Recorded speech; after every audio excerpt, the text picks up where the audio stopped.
Hi everyone, I am Giorgio Valsecchi, R&D Manager for TAV Vacuum Furnaces. Me and the whole TAV team is waiting for you at the Technical Forum at World Modern Fair 2025 in Berlin.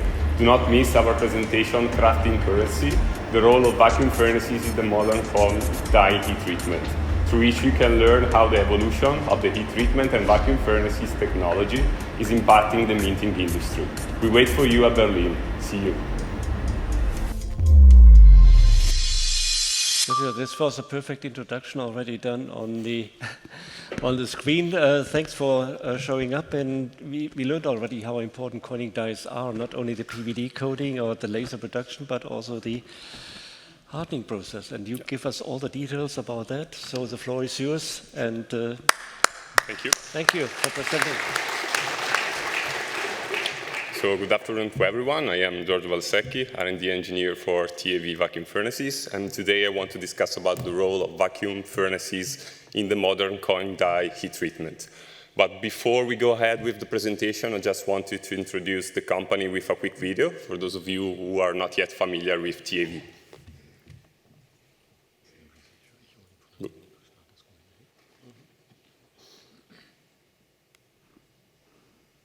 Okay, there is not the video in the presentation, actually.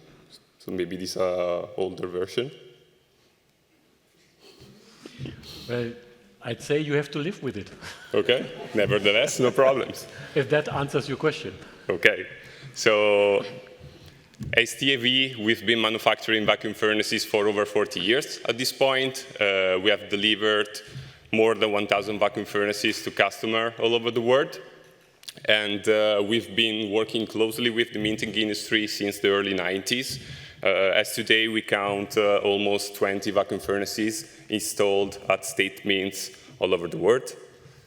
Even though all of our products are still fully engineered and manufactured in Italy, we are a global company with a strong presence worldwide, through our offices in China and in the United States, and also through our network of sales representative and service affiliate, and also through our sister company, TAV Engineering, which is responsible for customer service and can also operate globally. So I'm sure that I don't need to explain you what the coining process is, but very briefly, we have one die or multiple dies striking a workpiece with a force high enough to impress the negative of an image on the workpiece, so to induce plastic deformation on the workpiece. This allows to produce high volume of coins with high repeatability and with precision, but of course this also leads to high stress on the die itself. So for that reason, dies are a critical part in the coining process. For this kind of part, typically cold work tool steel are the go-to choice. This kind of alloy steel are able to provide a good blend of wear resistance coupled with crack resistance and chipping resistance. And in that respect, the heat treatment is essential to enhance the properties and to be sure that dies are achieving the correct combination of hardness and toughness. The heat treatment process for those kind of tool steels typically include austenitizing from a suitable temperature, following quenching with a cooling rate high enough to harden our piece, and then one or multiple tempering cycle depending on the steel grade and the desired properties. The correct choice of the processing parameters and the precision and repeatability of the treatment process is what will determine the durability of the dies. Here you have some of the most common cold work tool steel grades that are typically used for coining dies. We have inserted in the last column some values that are related to the hardenability of the steel. In a scale from 1 to 10, as you can see, we have some steel that have a very high hardenability.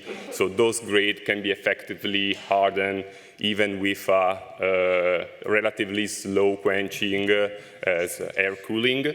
But we also have some other grades that are very popular for coining dies, such as the K455 and the K460, that have a relatively lower hardenability.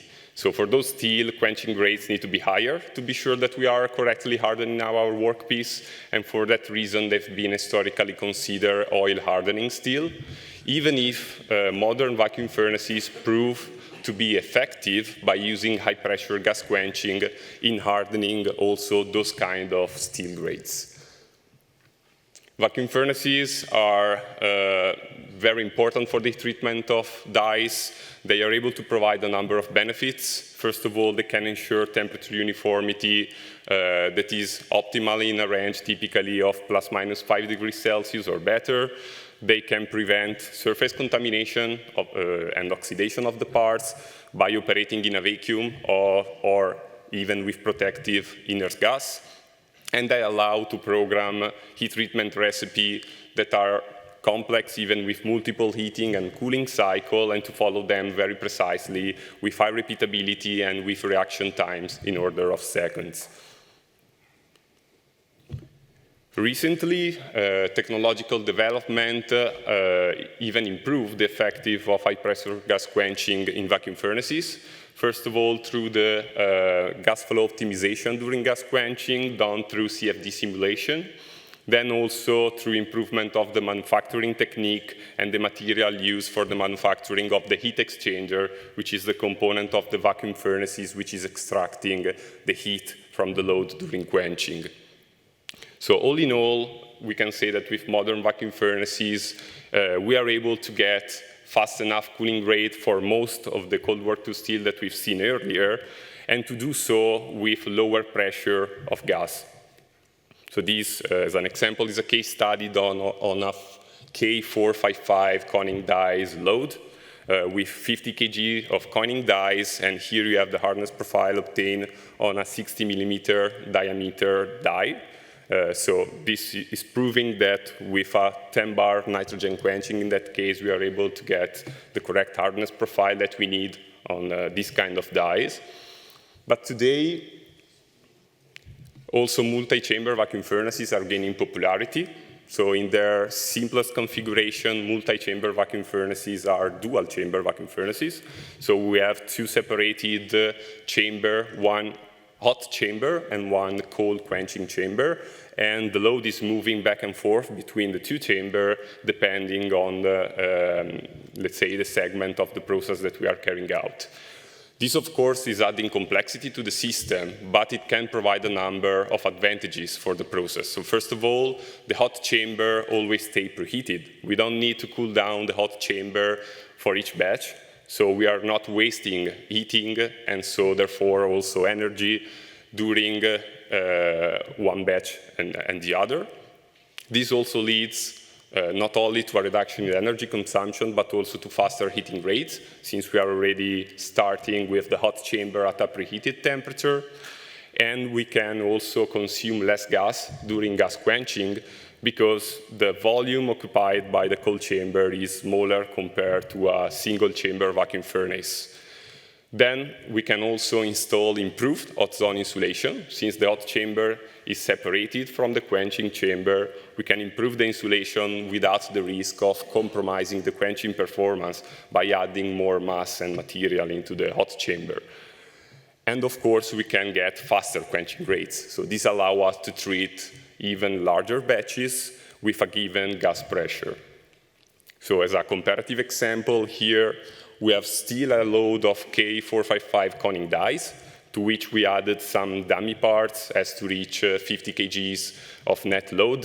And for that, I want to thank the Stuttgart State Mint of Baden-Württemberg for providing us some material for tests. And as you see, we get a hardness profile which is comparable for the one that I've shown you for the first test, but in that case, heat treating 50 kgs of load. So basically, we are getting with 10-bar nitrogen quenching, also in that case, similar metallurgical results, but with a load which is almost 3 times bigger compared to the previous test. Also, the energetic aspect is very interesting, because here I have inserted the energy consumption for the hardening and the tempering process, in this case with a double tempering heat treatment. For a single chamber 40-liter vacuum furnace, and for a DC4 dual chamber 100-liter vacuum furnace. And as you can see, the difference in terms of total consumption is not so big. We are close in one case to the other, but with a load which is 50 kg in the first case and 50 kg in the second case. So if you just count the specific energy consumption, so in kilowatt hours by kilograms, we have 9.3 for the first case study against 3.5 in the last case study. So that, of course, is interesting in the today industry as we are all pushed toward more energy efficient and greener technology as the year goes by. So in conclusion, vacuum furnaces offer substantial advantages over traditional heat treatment technology, and has therefore become a standard practice in the heat treatment of dies for the coining industry. The high-pressure gas quenching proved to be effective in heat treating most of the cold works tool steel grades that are typically employed for coining dies, and lately the technological evolution, such as the introduction of multi-chamber vacuum furnaces, enhance the efficiency and effectiveness of the process. Thank you very much.